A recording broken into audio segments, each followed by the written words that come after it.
जय हिंद भारतवासियों। एक सेलर ने बताया कि आखिरी वक्त में हमारे कप्तान के हाथ में एक जली हुई सिगरेट थी, जिसे लेकर वह शिप के साथ पानी के अंदर समा गए। वहीं एक दूसरे सेलर ने बताया कि जहाज के ब्रिज पर कैप्टन को मैंने देखा, जिस पर वो शांति से बैठे थे। जब तक जहाज दिखा तब तक हम उनकी ओर देखते रहे और वो जहाज के साथ पानी के अंदर समा गए। लेकिन यह कहानी टाइटैनिक की नहीं है। यह कहानी है एक ऐसे जांबाज अफसर की जिसने नेवी की सर्वोच्च परंपरा का निर्वाह किया और आखिरी वक्त तक अपने जहाज को नहीं छोड़ा। यह कहानी है एक ऐसे बलिदान की जिसके जैसी मिसाल भारत के इतिहास में दूसरी कोई नहीं है। मैं हूं रोहित वत्स और आप देख रहे हैं वज्रबट्टू दुनिया पर शौर्य गाथा।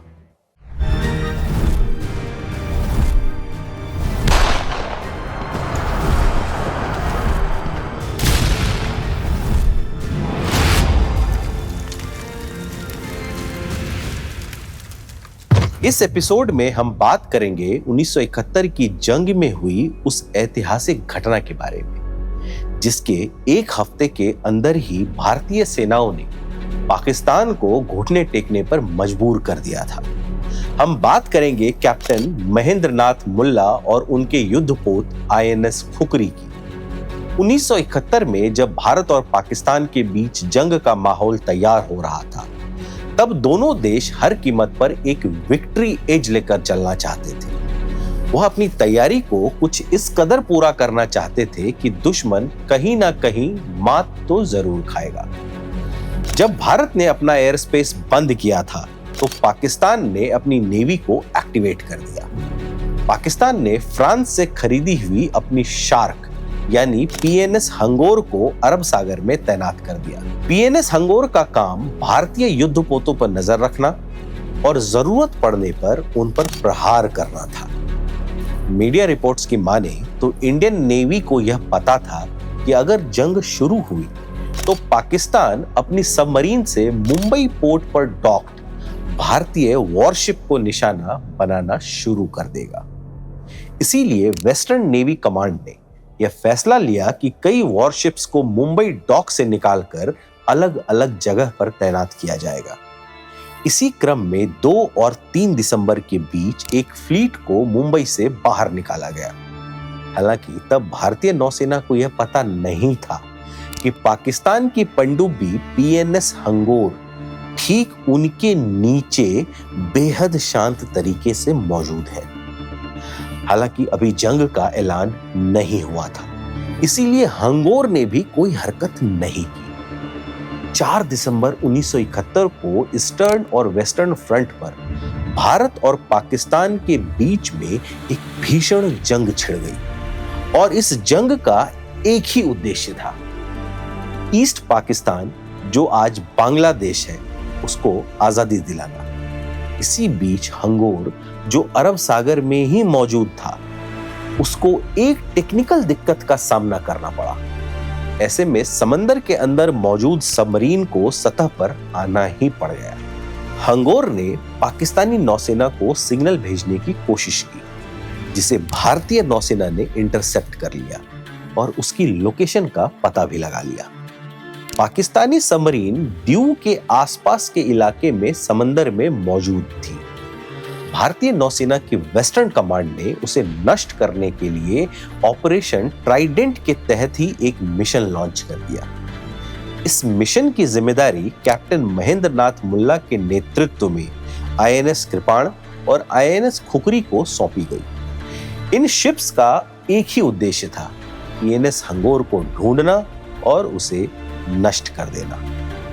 इससे पहले भारतीय नौसेना ने इसी ऑपरेशन के तहत PNS खैबर और PNS मुहाफिज को कराची के पास और PNS गाजी को विशाखापत्तनम के इलाके में डुबो दिया था। खैर, वापस अपनी कहानी पर लौटते हैं। 8 दिसंबर को कैप्टन मुल्ला के नेतृत्व में 14th स्क्वाड्रन की एक फ्रिगेट INS खुकरी और INS कृपाण PNS हंगोर की खोज में द्वारका से रवाना हुई। 9 दिसंबर की सुबह दोनों शिप्स उस इलाके में पहुंच गई जहां से पनडुब्बी का सिग्नल मिला था। इन दोनों शिप्स ने काफी देर तक इलाके में चहलकदमी की और हंगोर को खोजने की हर कोशिश की। हालांकि इनके सोनार सिस्टम की काबिलियत इतनी ज्यादा नहीं थी कि यह काफी दूर मौजूद किसी भी सबमरीन को इंटरसेप्ट कर ले। वहीं पीएनएस हंगोर, जिसे पाकिस्तान ने फ्रांस से खरीदा था, उस समय की अपग्रेडेड वर्जन की सबमरीन थी, जिसके कारण यह सबमरीन कई किलोमीटर से भारतीय शिप्स को आसानी से इंटरसेप्ट कर सकती थी।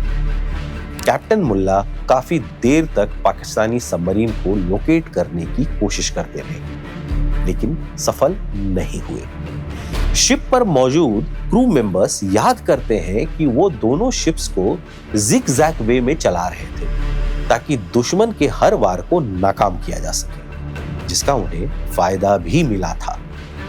इसी बीच पीएनएस हंगोर को भारतीय शिप्स की मौजूदगी का पता चल गया। समय रात के 8:45। हंगोर के कमांडर तस्नीम अहमद ने अपने क्रू को आदेश दिया कि दोनों शिप्स पर टॉर्पीडो से हमला किया जाए। पीएनएस हंगोर ने अपना पहला टॉर्पीडो लॉन्च किया। इसके निशाने पर था आईएनएस किरपाण। हालांकि जिगजैग वाली स्ट्रैटेजी ने काम किया और किरपाण दुश्मन के हमले से बच निकला। इस हमले से हंगोर की लोकेशन का तो पता चल गया, लेकिन जब तक भारतीय दल कोई कार्रवाई करता, हंगोर ने एक और टॉर्पीडो लॉन्च कर दिया। इस बार उसके निशाने पर था आईएनएस खुखरी। यह टॉर्पीडो सीधे जाकर खुखरी से टकराया और उसमें एक बहुत बड़ा छेद हो गया। जो लोग उस शिप पर तैनात थे और सुरक्षित बच गए, उन्होंने बाद में बताया कि उस समय एक परंपरा बन गई थी कि शिप के लोग ध्यान से रेडियो पर समाचार सुना करते थे। जंग चल रही थी तो सभी का ध्यान युद्ध के अपडेट्स पर होता था।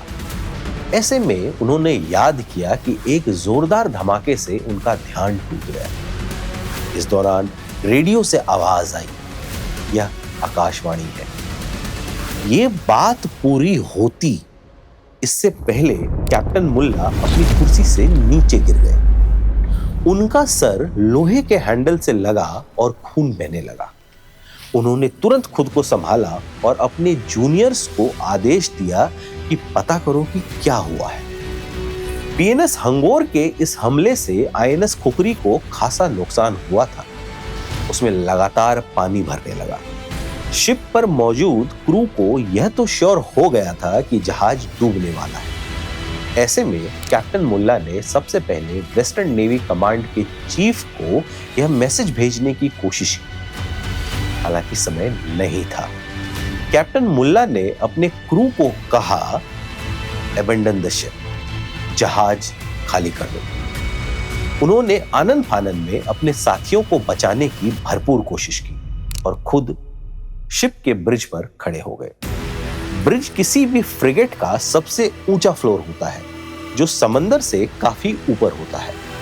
हालांकि खुखरी में पानी कुछ इस कदर भर रहा था कि ब्रिज की सतह के बराबर पानी कुछ ही देर में पहुंच गया। कैप्टन मुल्ला ने भरपूर कोशिश की कि उनके साथ मौजूद क्रू को बचा लिया जाए। कहा जाता है कि शिप का बॉयलर रूम पूरी तरीके से नष्ट हो गया था।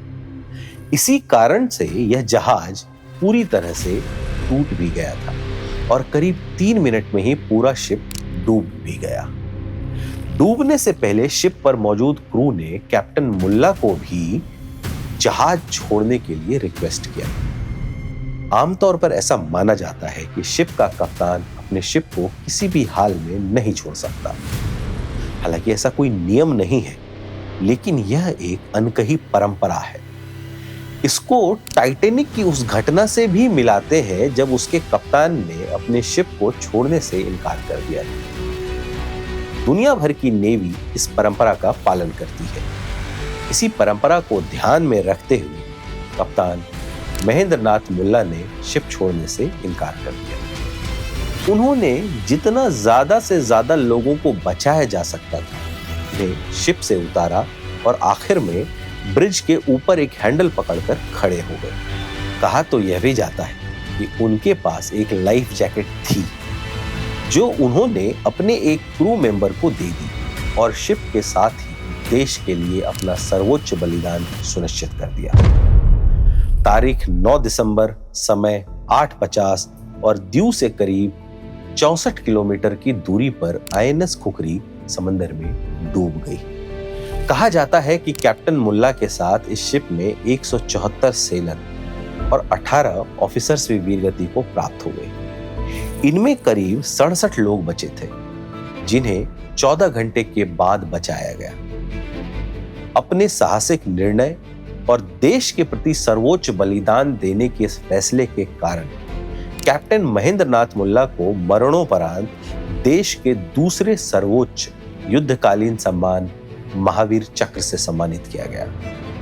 कहा जाता है कि भारतीय नौसेना ने काफी कोशिश की कि पीएनएस हंगोर को खोजकर नष्ट कर दिया जाए, लेकिन यह पनडुब्बी बचते बचाते 16 दिसंबर जब ढाका में लेफ्टिनेंट जनरल ए.के. नियाजी अपने 93,000 सैनिकों के साथ सरेंडर कर रहे थे, तब यह पनडुब्बी सुरक्षित कराची पहुंच गई। कराची वही जगह है जिसे भारतीय नौसेना ने कुछ दिनों पहले ही नेस्तनाबूद कर दिया था।